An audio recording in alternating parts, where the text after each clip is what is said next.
Entramos al capítulo 2, crisis de los grandes cárteles. Durante décadas, como ustedes saben, el crimen organizado en México estuvo dominado por grandes organizaciones, algunas que se transformaron, que cambiaron de nombre mercadológico. Grandes estructuras como el Cartel de Sinaloa y el Cartel de Jalisco Nueva Generación. Hoy, estas dos organizaciones enfrentan tensiones internas, capturas de líderes y presión institucional. Pero el crimen organizado que conocíamos en México hace 30 años ha mutado de manera determinante. Esta visión de trasiego de drogas, denominada narcotráfico, se ha transformado en un tema absoluto de control territorial. Extorsiones, secuestros, el cobro derecho de piso, robos a gran escala, control carretero, huachicol. Este negocio ha crecido. Ante esas dos visiones, ¿cuáles son los riesgos de la sociedad mexicana? Y ante este escenario de pulverización de los grupos y particularmente del crecimiento de las actividades, ¿estamos frente a un debilitamiento de estos grupos criminales o ante una transformación estructural que será más fragmentada, más difícil de combatir y con mayor actividad criminal? Empezamos contigo, Guillermo. Pues mira, yo creo que la gran tragedia que va a vivir la sociedad mexicana es que, paralelo a este proceso de reacomodo, transformación o fragmentación de las organizaciones criminales, cualquiera de las tres vías supone mucha violencia entre ellos, a veces focalizada, como el caso de Chapitos contra Mayitos en Sinaloa, a veces más extendida, probablemente ahora porque Jalisco Nueva Generación tiene conflictos en Michoacán, tiene conflictos en Guerrero, tiene conflictos en Tamaulipas, en Baja California. El problema es que no hay una estructura del Estado capaz de defender a la sociedad cuando aparecen estos focos de violencia. Lo estamos viendo en Sinaloa. Lleva 18 meses la guerra en Sinaloa. Han ido incrementando el número de guardias nacionales y soldados en Sinaloa, que ya llegó a 10,000, y sigue la violencia. Imagínate esto multiplicado por 5 estados, no se va a dar abasto la Guardia Nacional y sobre todo no va a haber policías locales que defiendan frente a crímenes fragmentados que ahora se dediquen más a expoliar a la sociedad. Entonces, el problema es que junto con la fragmentación, debilitamiento de las organizaciones, la estructura de protección del Estado de los ciudadanos no crece, no se fortalece. Llevamos 15 años perdidos en términos de construcción de policías locales confiables. Hemos perdido 15 años para transformar el Ministerio Público y hacer más accesible la procuración de justicia. El Poder Judicial no solamente no se ha reformado, sino que va de camino para atrás a empeorar con la reforma judicial. Entonces, cualquier conflicto entre organizaciones va a producir más violencia en una sociedad más indefensa porque el Estado no ha fortalecido la cadena de instituciones que garantizan seguridad y justicia. General, además de la pregunta, ¿no habrá una suerte de paradigma institucional en donde se haya tomado la decisión de esperar que entre Mayos y Chapos, en el caso de Sinaloa, se destruyan y el que subsista se convierta únicamente en el enemigo del Estado? Es decir, una suerte de esperar a que entre ellos se desaparezcan. Bueno, no sabría afirmarlo, pero es un poco el ejemplo de Coahuila. Coahuila hace 15 años, más o menos, tenía un fenómeno de violencia extrema. Y el Estado, la entidad gubernativa, se fue primero contra un grupo, como que se entiende que platicó con otro, acaba con uno y termina, y después regresa y revienta y truena o neutraliza el otro. Entonces, pero, sin embargo, no podría no podría afirmarlo. Yo voy con lo que acaba de decir don Guillermo Valdés. El problema es que no hay una estructura del Estado para contener. Y lo que decía hace rato secretario de Seguridad Pública de Coahuila, de que es un problema de seguridad nacional. Y sí es un problema de seguridad nacional, pero la atención que se le da no se le da de seguridad nacional. Creemos y seguimos creyendo que una situación de conflicto, manden 20 soldados, manden 1,000 soldados y pasa. Y además hay estadísticas que llegan, bajan y se van, o antes de que se vayan empieza otra vez a remontar. Pero es que no es nada más la respuesta armada, ni de ejército, ni de marina, ni de Guardia Nacional, ni de las policías. Es integral. Es integral. Por eso el poder corruptor presiona o colude a algunas instituciones. Me estoy refiriendo, por ejemplo, al municipal, porque no hay una contención para ello. No hay una contención y puede decir, como hace rato decía don Guillermo, llego, perdón, lo decía usted, llego y te voy a dar este voto y tú vas a hacer eso. Pero el tesorero va a ser mío, el de director de obras. Entonces la contención del Estado no nada más debe ser armada, debe ser educativa, económica, fiscalizadora de todo eso, para que haya una contención integral. Si no, pues, entonces yo creo que va a seguir esta crisis, partiendo de este comentario de que sí no hay una estructura del Estado para contener, pero debemos de ver que se contenga de una manera integral y no nada más mandando soldados, como decía, ¿qué? 10,000 decía usted, ¿no? 10,000. ¿Y qué está pasando? Muy bien. Luis Carlos. Bueno, yo creo que ya tenemos un laboratorio que tenemos que voltear a ver, que es Colombia. Colombia vivió situaciones muy similares a las que nosotros estamos viviendo. ¿Cuál es la ventaja que tenía Colombia? Colombia tenía una policía nacional. Nosotros tenemos policías federales, tenemos policías estatales, tenemos policías municipales, nadie confía en nadie, y esto facilita mucho el poder corruptor por parte de las organizaciones criminales. Otro grave error que se tiene es pensar, como dijeron, de que dejando un solo grupo delictivo, las cosas se van a calmar. Sí, tal vez gane el Mayo en Sinaloa.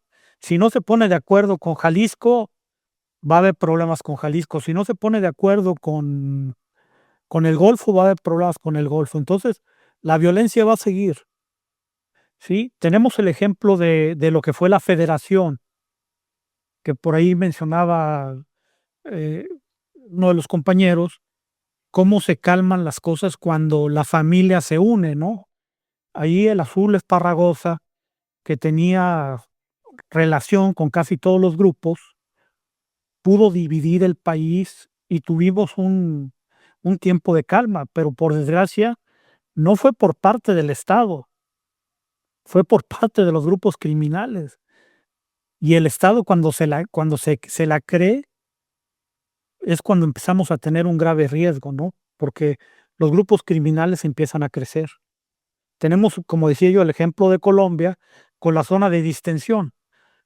Cuando les dan un estado a la guerrilla para que se vayan y se calmen, lo único que hicieron fue fortalecerse más, entrenarse, generar laboratorios de droga. Entonces, no caigamos en ese error. O sea, a la delincuencia se le tiene que combatir. Si no se le combate, la delincuencia va a crecer. Y el problema para la ciudadanía que vemos hoy es que tienen que alimentar a miles de soldados. Creemos que, y vemos las nóminas, ¿no? Le pagan a los policías muy poco dinero, pero también a los sicarios se les paga poco dinero. Y los sicarios quieren camionetas, quieren casas, quieren todo lo que ven de sus líderes. ¿Y cuál es la forma más sencilla? con la extorsión. Por eso vemos que la extorsión y los crímenes hacia la ciudadanía crecen. Y tenemos que atacar a la delincuencia. No podemos hacernos de la vista gorda. Gracias, José Luis. Pues fíjate que muy escuchando a los maestros y muy en la parte de doctrina que quienes tuvimos maestros y jefes, como es mi caso con el maestro Renato Sales, que tuvimos esa oportunidad pues, de viajar al extranjero y aprender modelos en la parte de doctrina. Pues aquí quisiera meter dos. Uno, el que nos permitieron cuando fuimos a Estados Unidos, entender el modelo de ellos, y hay mucha literatura en ello, de lo que son los peacemakers, los peacekeepers y los peacebuilders, ¿no? Y cómo a partir de este trípode de construcción de seguridad y de paz se puede llevar a cabo los procesos tanto de la política pública en materia de seguridad como de la política pública en materia diplomática y de seguridad nacional e internacional. Y luego, pues lo que hace miles de años, pues señalaba Sun Tzu, ¿no? Que tiene que ver con si conoces al enemigo y te conoces a ti mismo, no debes temer el resultado, ¿no? De 100 batallas. Si te conoces a ti mismo, pero no conoces al enemigo, pues por cada victoria que ganes, pues vas a sufrir también una derrota, ¿no? Y si no conoces al enemigo y no te conoces a ti, pues estás condenado al fracaso. Entonces, un poquito en esta dinámica es qué tanto las instituciones del Estado Nacional Mexicano, pues están aplicando esta, digamos que es de primaria, explicada en el Sun Tzu, ¿no? O sea, qué tanto nos conocemos nosotros, qué tanto conocemos al enfrente.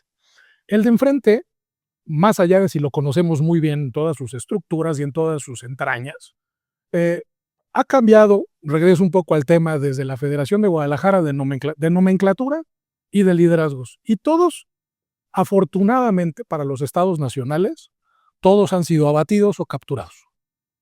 Y el Estado Nacional ha prevalecido, el tema de Colombia.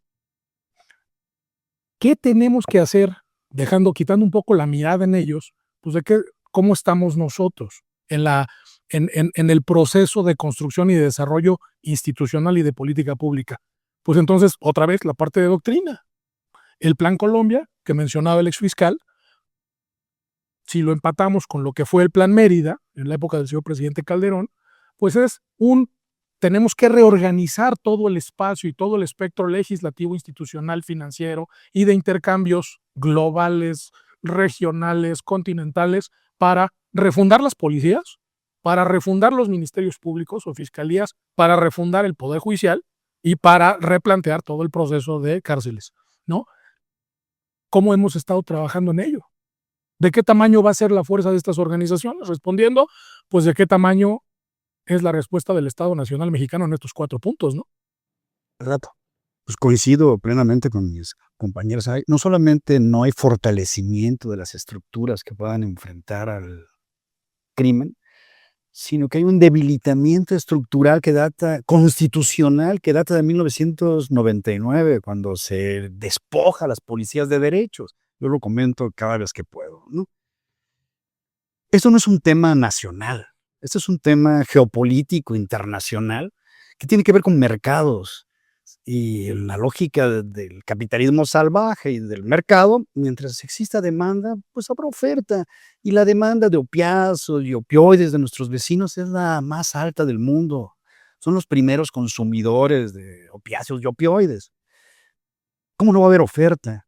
¿Y cómo no van a haber enormes posibilidades para un cártel como el Jalisco Nueva Generación, que controlaba Manzanillo y Colima, si una taza llena de fentanilo equivale a $250,000, con policías débiles, traicionadas por su propia reglamentación, policías no confiables, policías municipales vinculadas con el narco y policías federales absurdamente desaparecidas, como lo que pasó con el presidente López Obrador? O sea, no tenía ningún sentido desaparecer a la Policía Federal porque habían elementos corruptos. Es como desaparecer a la Marina porque hay elementos corruptos, o desaparecer al Ejército.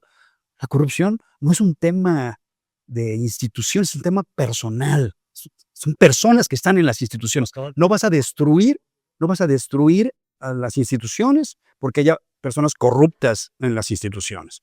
Y lamentablemente es lo que ha pasado y es lo que está pasando en nuestro país. Y ahora bien lo decía Guillermo, con un poder judicial al servicio del poder un poder judicial en el que no podemos confiar. ¿Quién va a confiar en estos ministros de la Corte, por favor? En los jueces del bienestar, en los magistrados del bienestar. Me preguntaban en Siena, bueno, por mensajería, en internet, si era cierto que se había tombolizado a nuestros jueces, que no lo podían creer, en la Universidad de Siena.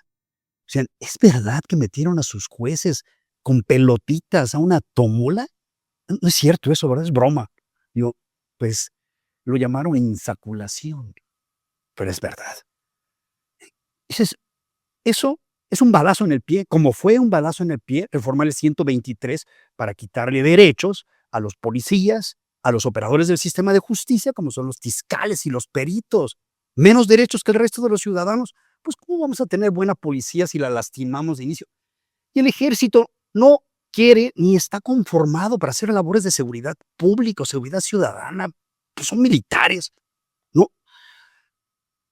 no es su función. Ellos no quieren ser policías. Los militares no quieren ser policías. Y los policías no quieren ser militares. Son cosas diferentes. Entonces, mientras no, como decíamos aquí, refundemos integralmente eso, y no creo que tengamos. Déjame, perdón, abusar.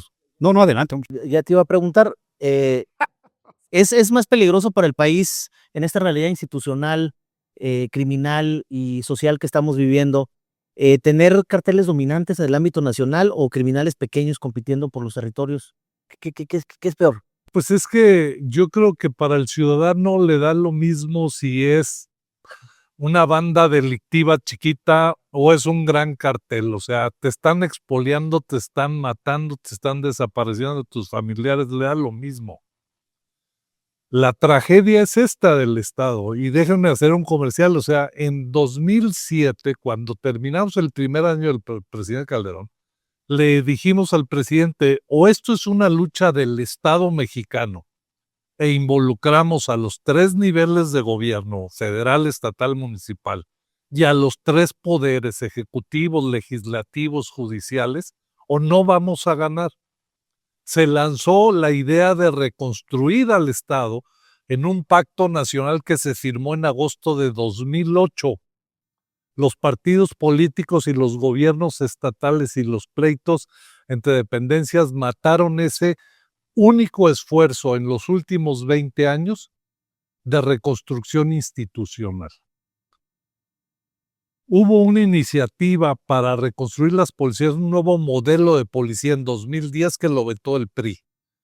Y desde entonces no se ha vuelto en 2008 a 2026, 18 años sin hacer un planteamiento de reconstrucción del Estado. Y te doy el dato para cerrar.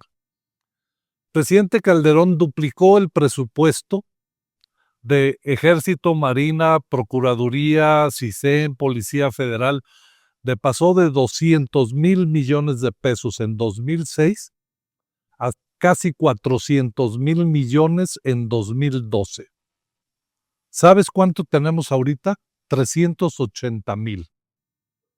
O sea, en 12, del 2012 al 2026, en 14 años, el presupuesto no siguió creciendo, sino que se estancó y ahora ha disminuido.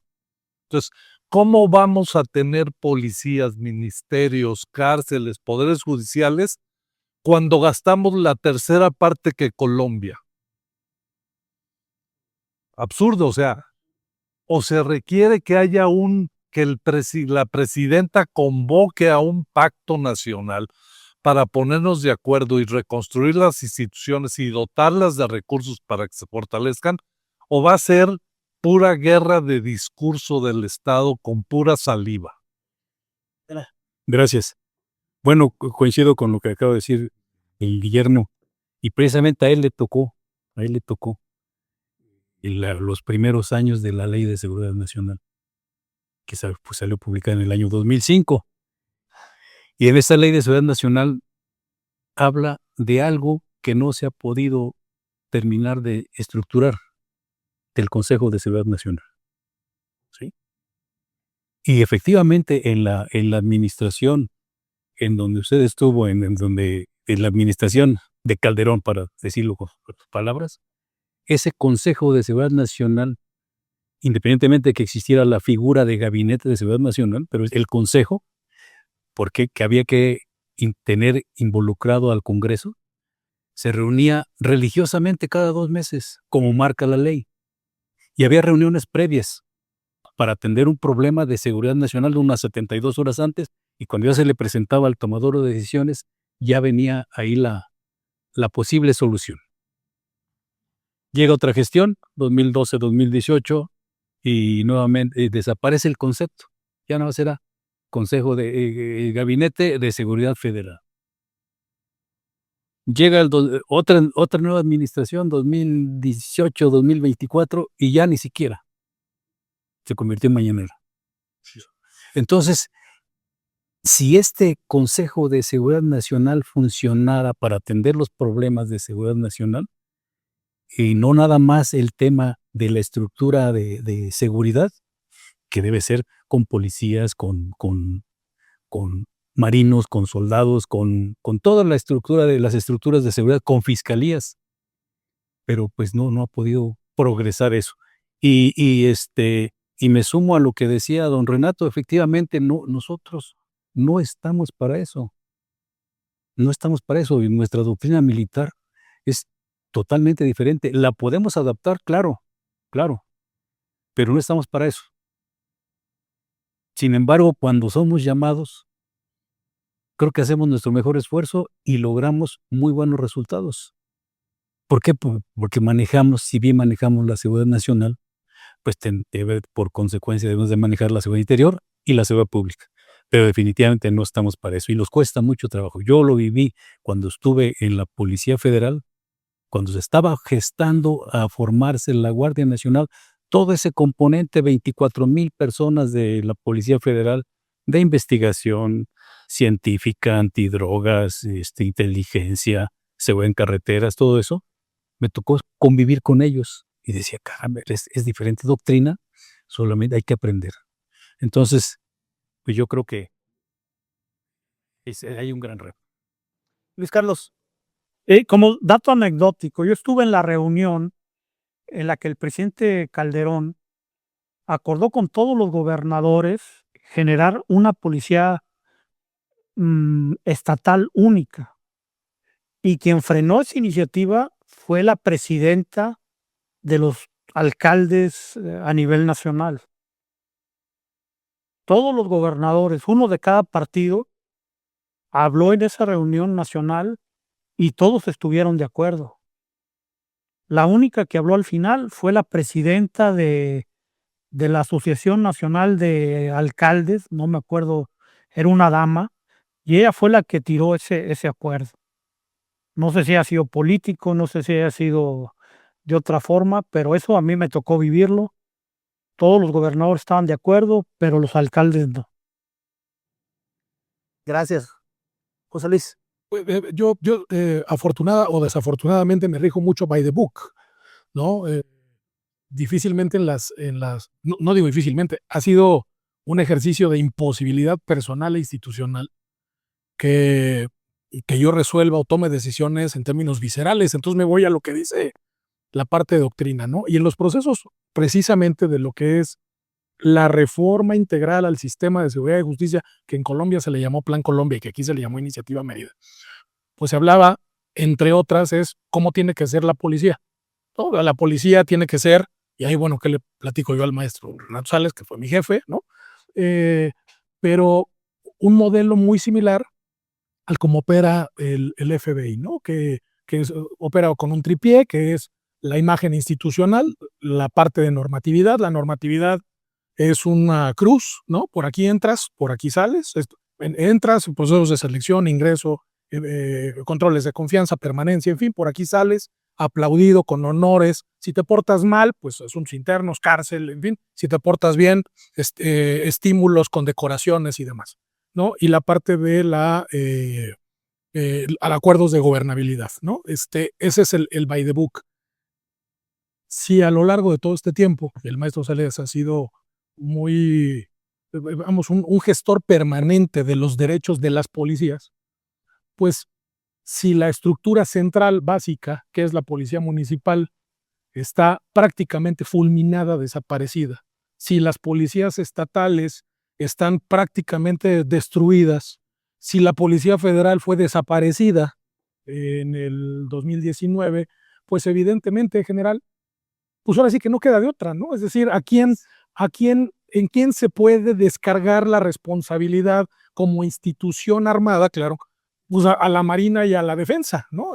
Porque ni siquiera el CISEN, porque no es personal operativo armado, ¿no? Es más de gabinete.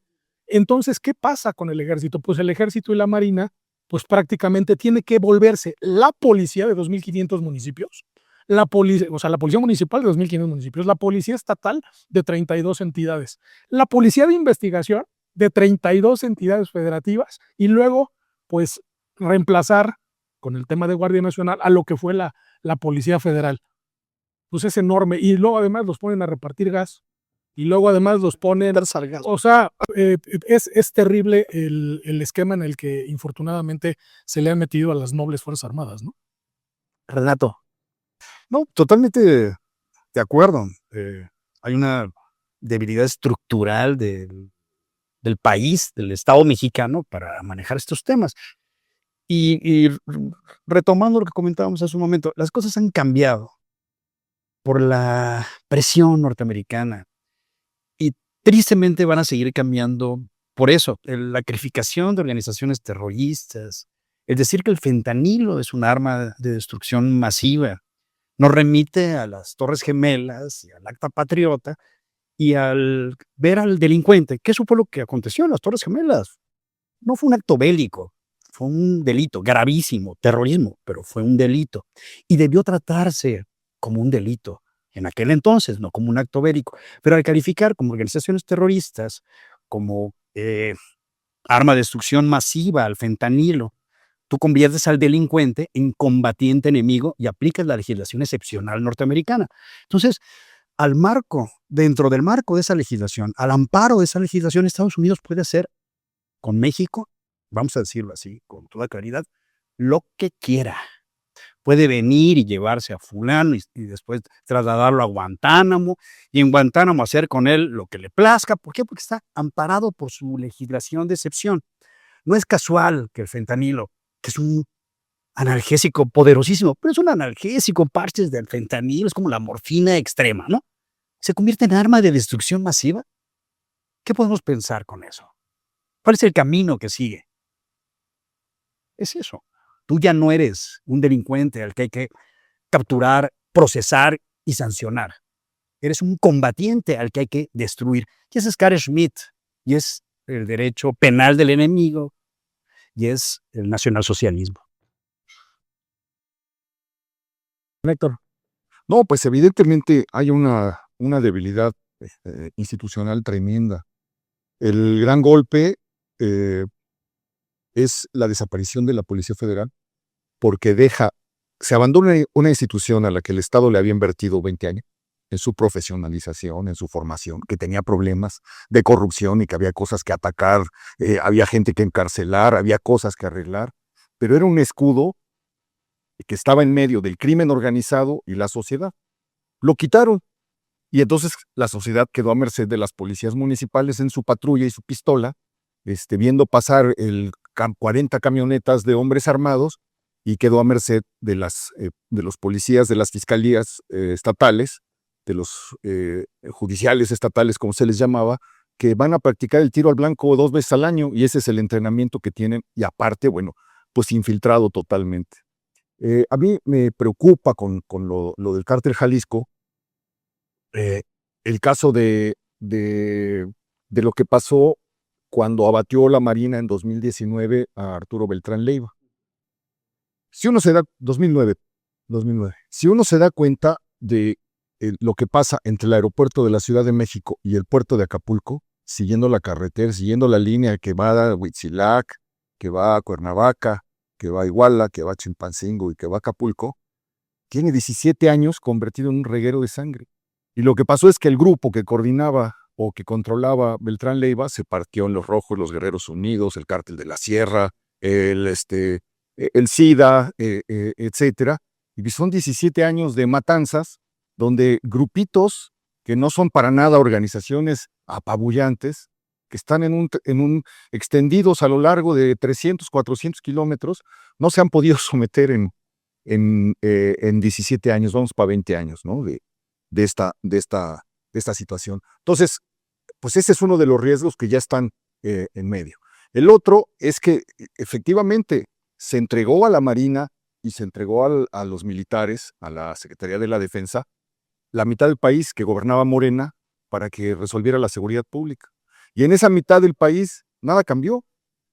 Todos los secretarios de seguridad militar, el almirante de Morelos, Guarneros, ¿no?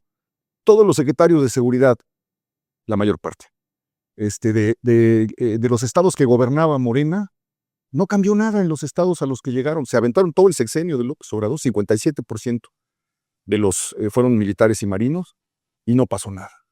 Todo quedó exactamente igual. Y efectivamente, pues mientras estaban haciendo eso, el ejército estaba haciendo hoteles, haciendo trenes, haciendo aeropuertos, haciendo las Islas Marías, cargando ladrillos, mientras se iba formando otro ejército que se iba armando, y ese ejército se iba avanzando, ese ejército se iba controlando territorios y se iba apoderando políticamente de las regiones. Entonces, pues lo del Mencho es un gran pretexto porque es una figura así, pero la verdad es que todo está absolutamente intacto. El monstruo no es ni siquiera el mismo. Es un monstruo mucho más grande, mucho más temible, y con el riesgo de que vuelva a pasar lo que pasó cuando se descabezó los Zetas, que se atomizaron las organizaciones como con los Beltrán, y que entonces vamos a tener grupos muy violentos, dispersos a lo largo de todo el territorio, con un control ya sobre zonas específicas, alterando la vida de la gente. No se ve una capacidad institucional, ni siquiera que esté planeada o planteada una respuesta institucional para hacerle frente a eso. Me sorprende mucho. ¿Cuántos generadores de violencia que les llaman ahora? Entonces nos han presentado generador de violencia en la zona de no sé qué. Al otro mes, otro generador de violencia y otro generador de violencia. Y luego, cerebro financiero. ¿Cuántos cerebros financieros han aparecido en los medios? Cada que agarran una mujer, la patrona, la jefa, la no sé qué, el comandante, ¿no? Y bueno, pues parece que hemos barrido con absolutamente todo, y sin embargo, mientras nos iban contando ese cuento, llegamos a 200,000 muertos en el sexenio pasado, de los cuales la cuarta parte son de guerras del cártel Jalisco, 55,000, ¿no? Sacó la Universidad de Uppsala ayer o la semana pasada. Del número de muertes totales del sexenio, 55,000 corresponden al sexenio de López Obrador y son obra de este cártel. Entonces, pues no veo que haya una respuesta, y veo la secreta esperanza de que de rebote la locura de Donald Trump y la megalomanía de Donald Trump nos ayude, diciendo, pues ahora va a dar un manotazo, y a lo mejor en el manotazo se logra desarticular lo que ya avisaron que quieren desarticular, que es la conexión entre la política y el crimen organizado. Muchas gracias. Coincido totalmente, don Héctor. Yo haría nada más una acotación final. No hubo avances, y aquellos personajes que con determinación, valentía, profesionalismo, inteligencia, empezaron a hacer la diferencia y cambios sustanciales en las responsabilidades estatales que les tocaron, por razones obscuras, fueron removidos de su responsabilidad cuando la tendencia que se estaba generando era positiva, y es el caso precisamente del general Alfredo Ortega, que está aquí con nosotros. Claro, sí.